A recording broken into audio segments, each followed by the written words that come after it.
ইস্পাতের কালির বারুদ স্বরচিত কবিতা।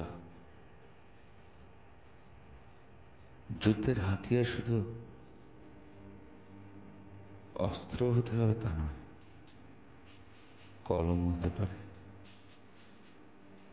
আর ইস্পাতে বারুদ হয়ে জ্বলবে সেই কলমের কালি।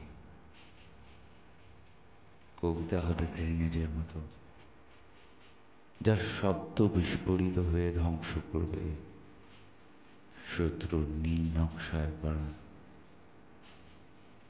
পিতাসের দুর্গ।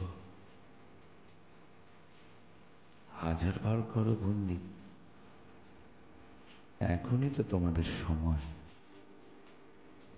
লুটে পুটে চেটে ঘেটে দেশ বিনাশের করো যত ফকির ফিন্দি।